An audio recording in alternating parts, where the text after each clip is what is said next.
রাতে উঠেই কিন্তু আমরা গঙ্গা স্নানের উদ্দেশ্যে বেরিয়ে পড়েছিলাম। আর আমরা অনেকে মিলেই কিন্তু এসেছিলাম নৈহাটি গঙ্গায় স্নান করতে। বেরিয়েছিলাম প্রায় 3:45-র দিকে বাড়ির থেকে। আর দেখতেই পাচ্ছ প্রায় সকাল হতে যায় আর এত ভিড়, মানে হাজার হাজার লোকের ভিড় এই গঙ্গা স্নান করার জন্য। তো দেখতেই পাচ্ছ মানে শুধু মাথা আর মাথা, চারিদিকে মানুষজন, তো একজন আর একজনকে চেনাই যাবে না, এতটা ভিড় হয়েছে। আর রাস্তাঘাটেও এত পরিমাণ ভিড় যে গাড়ি নিয়ে আসবে সেরকম পরিস্থিতি পর্যন্ত নেই। আর এখানে অনেক পরিমাণ পুলিশ গার্ড দেওয়া রয়েছে, যেহেতু গঙ্গা বুঝতেই পারছো জলের অনেক স্রোত আছে, তো যাতে কেউ এদিক থেকে ওদিকে না যেতে পারে বা কেউ মানে গভীরে না যায় সেই জন্য। আর ওই জন্য ওরা বাঁশি বাজিয়ে বাজিয়ে কিন্তু মানুষকে উঠিয়েও দিচ্ছে অনেক সময়তেই। আর যেহেতু চারিদিকেই বৃষ্টি হচ্ছে, বন্যা হচ্ছে, তো অনেক পরিমাণ জল। আর আমি প্রথমেই নামটা সেরে নিয়েছি। আর আমি তো এইবার ফার্স্ট আসলাম এই মহালয়ার দিনে গঙ্গা স্নান করতে, ভীষণই ভয় পাচ্ছিলাম এত ভিড়ের মধ্যে স্নান করবো কীভাবে সেটা ভেবে। এত ভিড় আর এত জল দেখে আমি ভেবেছিলাম যে আমি নামবই না স্নান করতে, ওই একটুখানি জল নিয়ে ছিটে দিয়ে দেবো ব্যাস। আর তোমাদের দাদাভাই বললো যে না আমি যাচ্ছি সাথে, তো ওই আমার হাত ধরে আর কি 3টে ডুব দিয়েই আমি উঠে এসেছি। আর দেখতেই পাচ্ছ আমার কিন্তু স্নান কমপ্লিট হয়ে গেছে। এখন আমি পুজো দেবো বলে আর কি ধূপ ধুনোটা দেখিয়ে নিচ্ছি গঙ্গা দেবীকে। আর এখানে এত পরিমাণ ভিড় তো কি বলবো। আর বিশেষ করে চেঞ্জিং রুম এখানে খুবই কম, একটাই মাত্র চেঞ্জিং রুম, সেখানেও ভীষণ পরিমাণ ভিড়। আর এইরকম এই যে বাইরে যেখানে সেখানেই সবাই যে যার মতো চেঞ্জ করছে, এটা তো সবার পক্ষে সমান নয়, মানে সবাই সম্ভব হয় না এরকমভাবে চেঞ্জ করতে। যেমন আমি পারিনি বলেই কিন্তু আমি প্রথমে ভেবেছিলাম যে আমি চেঞ্জ না করে ভিজে গায়ে বাড়ি চলে আসবো। তারপরে গিয়ে দেখলাম যে অনেকক্ষণ লাইন দেওয়ার পরে চেঞ্জিং রুমে আমি আর কি যেতে পারি, তো ওখান থেকেই চেঞ্জ করে আমি কিন্তু রওনাও হয়েছি। তো দেখতেই পাচ্ছ আমার পুজো দেওয়া হয়ে গেছে, এবার গঙ্গা দেবীকে আমি পয়সা দিতে যাচ্ছিলাম। তো তোমাদের দাদাভাই বলছিল এখানেই দিয়ে নাও, তো আমি ভাবলাম যে না এখানে দেবো কেন, একবারে গঙ্গায় গিয়েই দেবো। তো সেই জন্যই দেখতেই পাচ্ছ গঙ্গায় গিয়ে দিয়ে আমি আবার চলেও এলাম। আর আমাদের সঙ্গে এসছিলাম অনেকে, মানে আমরা সবাই বাইকে এসছিলাম, আমি সায়নদীপ আর তোমাদের দাদাভাই একটা বাইকে। দেখো এই যে যে জায়গাটা, এখানটায় সবাই স্নান করে আসার পরে দান করে, যে যেমন পারে সে তেমন দান করে। সবাই যে বসে আছে। আর এখানে একটা মন্দির, এই যে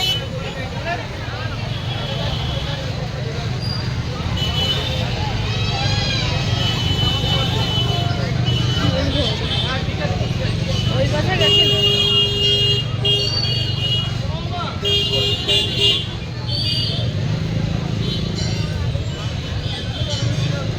পরিমাণ ভিড়। দেখো এখন হচ্ছে ভোরবেলা।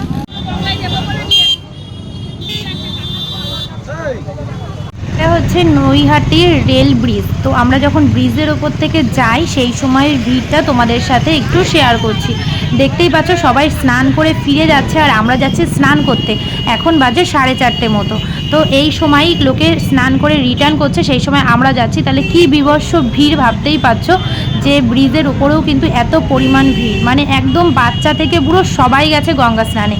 তো আমি বলেই দিয়েছি তোমাদেরকে আগে যে আমি মহালয়াতে এই ফার্স্ট টাইম যাচ্ছি স্নান করতে। তার আগে পরে কিন্তু আমি গঙ্গা স্নানে অনেকবার গেছি, তাই বলে মহালয়াতে আমি যাইনি। কারণ কি আমি গঙ্গা মানে ভীষণ ভয় পাই জল দেখলেই।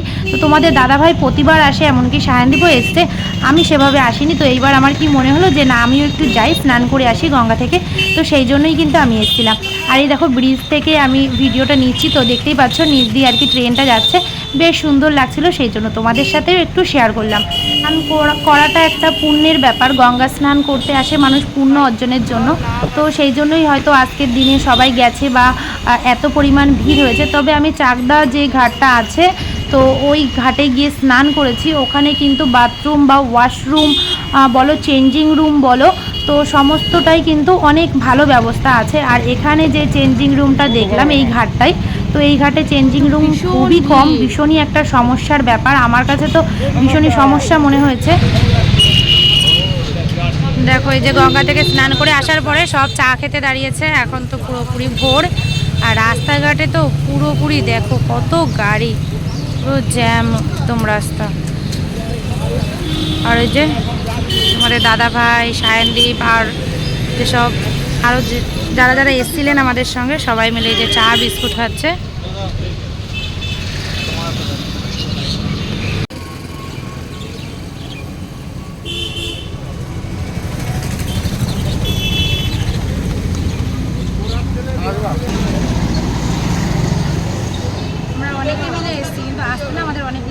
রাস্তাতে যেমন জ্যাম ছিল আর সবাই এক জায়গায় হতে হতে অনেকটা লেট হয়ে গেছে।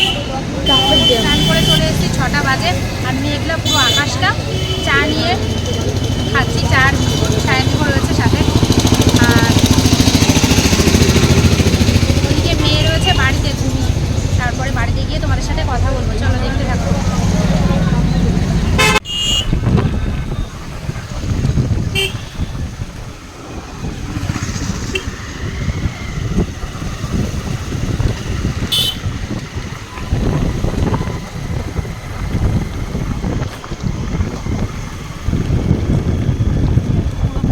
আকাশ মনে হচ্ছে বৃষ্টি আসবে।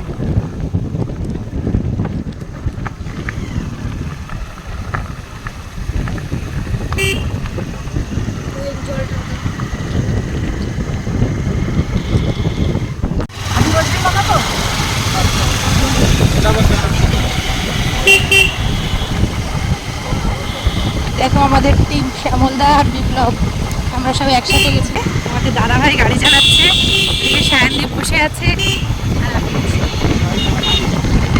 রাস্তায় যেতে যেতে এতটা মেঘলা হয়ে গেছিলো কি বলবো। আর দেখতেই পাচ্ছ রাস্তার ধারে যে কাশফুলগুলো ফোটে, বেশ সুন্দর লাগছিল দেখতে কিন্তু কাশফুলগুলো। আর অন্ধকার হয়ে গেছে, সেই জন্য কিন্তু একদমই দাঁড়ালাম না, যেহেতু মেয়ে বাড়িতে রয়েছে। মানে ভীষণ মেঘ করেছে, অন্ধকার বলতে আমি মেঘটাকে বোঝাচ্ছি, ভীষণ পরিমাণ মেঘ করেছে, যখন তখন বৃষ্টি শুরু হয়ে যাবে।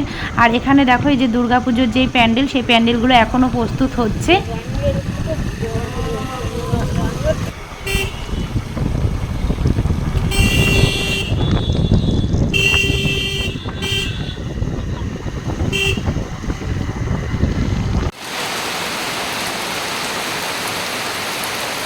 এসে পৌঁছেছি প্রায় ফুলতলার কাছাকাছি। আর এখানে আসার সাথে সাথেই কিন্তু মুষলধারে বৃষ্টি শুরু হয়ে গেছে। আমরা সবাই দাঁড়িয়েও পড়েছিলাম একটা ছাউনির তলাতে, বৃষ্টি থামলেই কিন্তু আমরা রওনা দেব আবার বাড়ির উদ্দেশ্যে। আর এখন কিন্তু প্রায় বাজে 8টা 10। তো এখন এরকমভাবে বৃষ্টিটা হচ্ছে। স্নান করে বাড়ি চলে এসেই কিন্তু প্রথম কাজ হচ্ছে দোকানটা খুলে দেওয়া। তো দোকানটা খুলে দিয়েছি, দেখতেই পাচ্ছ। আর এখন দোকানে ধূপ ধুনো দেওয়া বাকি আছে, দোকানে ঝাড়ু দেওয়া আমার কমপ্লিট হয়ে গেছে। যেসব ড্রেসগুলো ছিল সেগুলো বাইরে আমি ঝুলিয়েও দিয়েছি। আর এই বাইরে দিলে না কি একটা অসুবিধা হয়, যখনই বৃষ্টি আসে তখনই আবার ঘরের মধ্যে আবার এসে তুলে দিতে হয়, এই একটা সমস্যা। তবুও পুজোর সময় এগুলো তো করতেই হবে, বুঝতেই পারছো। আর এই যে ধূপ ধুনো দিয়ে নিচ্ছি। আর যে গঙ্গা জলটা নিয়ে এসেছিলাম আমি, এই যে একটা বোতলই নিয়ে এসেছিলাম, বাদবাকি আমার ঘরে গঙ্গা জলের ড্রাম থাকে, প্রতিবার যাই আর প্রতিবারই নিয়ে আসা হয়। তো সেই জন্যই ওই গঙ্গা জলটা আর কি দোকানের জন্য এনেই রেখে দিয়েছি। তো দোকান বাড়ি সব জায়গাতেই গঙ্গা জলটা কিন্তু ভালো করে ছিটিয়ে দিয়েছি। তারপরে এই যে আমার গণেশজিকে ধূপধুনো দেখিয়ে দিলাম। আর সায়নদীপ পাশে দাঁড়িয়েছিল, ও আমাকে কিছু একটা বলছিল, তো সেই জন্যই আর কি ওর কথাটা আমি বললাম যে একটু পরে বলো বাবা, আমি আগে ধূপধুনোটা দিয়ে নিই। আর এই যে বাউলি নিয়ে এসেছিলো, সেই বাউলিটাই ও খাবে কিনা সেটাই জিজ্ঞাসা করছিল আমার কাছে। তো ছেলে আর মেয়ে দুজনকে দুটো বাউলি দিয়ে দিয়েছে। আর মেয়ে জানো তো কান্না করছিল, যেহেতু আমরা গিয়েছিলাম আর ও বাড়িতে একা ছিল সেই জন্য। তারপরে দেখো ধূপধুনোটা দেওয়ার পরে এই যে কাচের ওপরটা আমি একটুখানি মুছে নিলাম। তারপরে চলে এসেছি ঘরে, উপরের ঘরে। আর উপরের ঘরে এসেই কিন্তু প্রথম কাজ হচ্ছে এই বিছনার চাদরটা চেঞ্জ করা। তো এই যে বিছনার চাদর আমি পেতেও নিচ্ছি, আর আমার মেয়ে আমাকে একটু হেল্প করছিল। তোমরা দেখতেও পাচ্ছ একটু আধটু যে আমার মেয়ে কিন্তু আমাকে একটু হেল্প করছিল। ঘুম থেকে উঠে গেছিলাম রাত 2:30-টের সময়। তখন উঠেই ফার্স্ট টাইম আমি নিচের ঘরটা বারান্দাটা ঝাড় দিয়ে নিয়েছি, এবং কি 3:10-এর দিকে আমি উঠোনটাও ঝাড় দিয়ে নিয়েছি, কারণ বাড়ি আসতে আসতে অনেকটাই বেলা হয়ে যাবে, ওই বাসি উঠোনটা পড়ে থাকবে, মহালয়ার দিন বলে কথা। আর গ্রামের বাড়ি বুঝতেই পারছে, এক একজনের এক এক রকমের কথা। তো ওই সব কথার মধ্যে না থেকে আমি ওই রাত্রেবেলায় কিন্তু উঠোন ঝাড় দিয়ে একেবারে দোকানের যেই চাতালটা, দোকানের চাতাল, আমার সিঁড়ি, তারপরে আমাদের যেই তুলসী মঞ্চ, সব কিছু আমি ধুয়ে পরিষ্কার করে তারপরে বাড়ির থেকে বেরিয়েছি। আর শুতে শুতেও না অনেকটা রাত হয়ে গেছিলো আমার। তো যেহেতু বাড়ির যেসব কাজবাজ থাকে সেই সবগুলো আমি কমপ্লিট করে নিয়েছিলাম ভোরবেলা বেরোবো বলে। তো দেখো এই যে বিছনার চাদরটা কিন্তু আমার পাতাও হয়ে গেছে। আর এই যে টেবিলের পরটা একটুখানি মুছে নিচ্ছে। আর টেবিলের নিচটায় তো দেখতেই পাচ্ছ বেশ কিছু খাতা বই রয়েছে, ওগুলো সবই আমার মেয়ের। নিচের ঘরেও একটা টেবিল আছে, তারপরেও এরকম খাতা বই রয়েছে, আর উপরের ঘরেও রয়েছে। আর আমার মেয়ে যখনই একটু সময় পায় তখনই কিন্তু ড্রয়িং নিয়ে বসে পড়ে। সবে সবে একটু ড্রয়িং শিখছে আর ও একটু ড্রয়িং করতে পছন্দও করে, সেই জন্য যখনই সুযোগ সুবিধা পায় তখনই কিন্তু ড্রয়িং নিয়ে বসে পড়ে। একদিক থেকে ভালো, অন্যান্য কাজে কিন্তু আমাকে হেল্প করতেই চাই, যেহেতু ছোট মানুষ ও তো একটু মায়ের পেছন পেছন ঘুরবেই, মেয়েরা বুঝতেই পারছো। আর ছেলের আবার অতটাই না, ছেলে কিন্তু বেশিরভাগ ওই মোবাইলের পিছনেই সময়টা চলে যায়।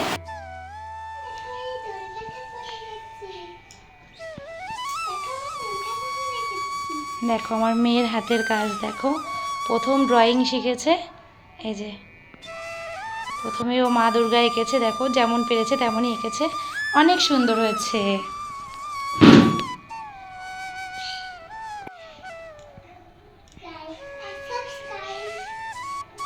গুছিয়ে চলে এলাম সকালের জন্য কিছু একটা হালকা ব্রেকফাস্ট করতে।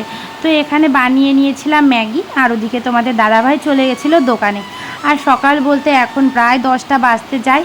তো আমি এই যে ম্যাগি বানিয়ে নিয়েছি, ম্যাগিটাই খাচ্ছি। আর এই দেখতে পাচ্ছ মেয়ে কিন্তু ম্যাগি খাওয়া শুরু করে দিয়েছে। আর এই যে ছেলে, ও সকালবেলায় উঠেই তো আমাদের সাথে চলে গেছিলো। আর একটা কথা বন্ধুরা, জানো তো আজকে হয়তো মহালয়ার গঙ্গা স্নান করতে গেছি, কিন্তু আগের যেই দিনগুলো ছিল তখন কিন্তু আমাদের পুজো একটা আলাদাই আনন্দ ছিল, যে পুজো আসছে বা পুজোর সময়তে একটা ড্রেস হলেও অনেক খুশি হতাম যে একটা ড্রেস পরেই আমরা ভালো আনন্দ করব।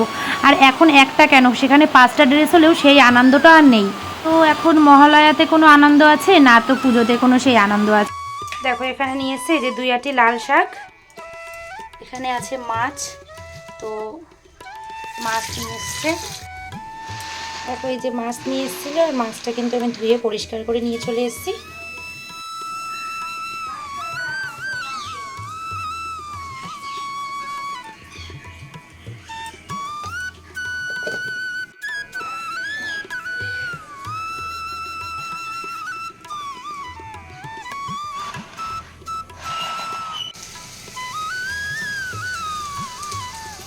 তো এই মাছটার মধ্যে লবণ আর হলুদ মাখিয়ে নিয়েছিলাম, আর এর মধ্যে বেশ অর্ধেকটা আমি পাতিলেবুর রস দিয়ে দিচ্ছি।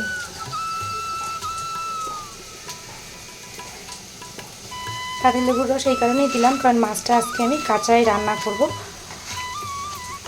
আর এদিকে দেখো এই যে মশলা করে নিয়েছি, এর মধ্যে আছে জিরে, কাঁচা লঙ্কা, আদা, পেঁয়াজ, রসুন, এগুলো। তো এর মধ্যে আমি মাছগুলো দিয়ে দেবো।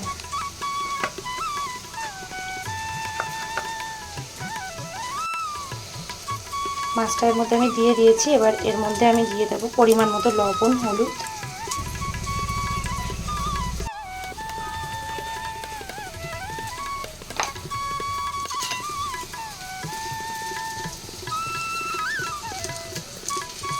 এখানে অল্প একটু আমি চিনি দিয়ে দিলাম, আর দেবো পরিমাণ মতো সর্ষের তেল। এই যে কাঁচা সর্ষের তেল আমি এর মধ্যে দিয়ে দেবো। খেতে একদম অসাধারণ টেস্ট হবে।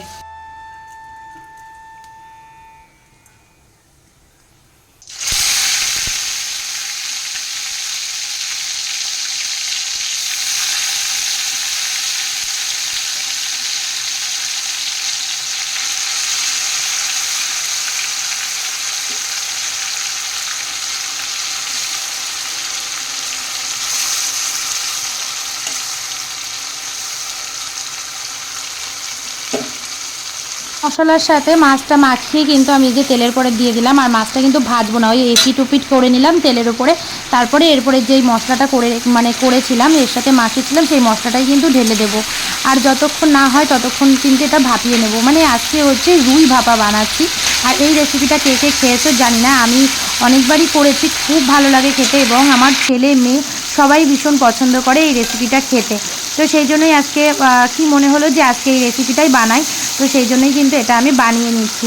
আর এর মধ্যে তো মশলা বলতে আদা, পেঁয়াজ, রসুন আর জিরে বাটা দিয়েছিলাম, এই হচ্ছে মশলা। তো এটা দিয়ে ভালো করে ঢেকে নিয়েছিলাম, আর একটুখানি উল্টে নিচ্ছি আমি ঢাকনিটা খুলে, যাতে তলাটা লেগে না যায়। তো আবারও আর একবার আমি ঢেকে দেবো, দিয়ে এই ঝোলটা কিন্তু পুরোটা আমি শুকিয়ে নেব। পরে রান্নাবান্না হয়ে গেছিলো, আর এই যে আমরা খাবার নিয়ে বসেও পড়েছি। আর আজকে করেছিলাম একটুখানি লাল শাক ভাজা, আর এই যে রুই মাছ ভাপা। তো এদিকে ছেলে মেয়ে আমরা সবাই কিন্তু খেতে বসে পড়েছি, কিন্তু তোমাদের দাদাভাই খেতে বসেনি। তার একটাই কারণ, ওর ঘুম পাচ্ছিল, ও ঘুমিয়ে পড়েছে। আর ওর খাবার আমি বেড়ে রেখেছিলাম, অনেকবার ডাকা সত্ত্বেও ও আসেনি। তো তবুও যাই হোক বন্ধুরা, আজকের ভিডিওটা আমি এখানেই শেষ করে দিচ্ছি। ভালো থেকো, সুস্থ থেকো, চলে আসবো নতুন একটা ভিডিওর সাথে। আমার ভিডিওটা কোথাও তোমাদের ভালো লাগলে লাইক কমেন্ট শেয়ার করে দিতে পারো। টাটা।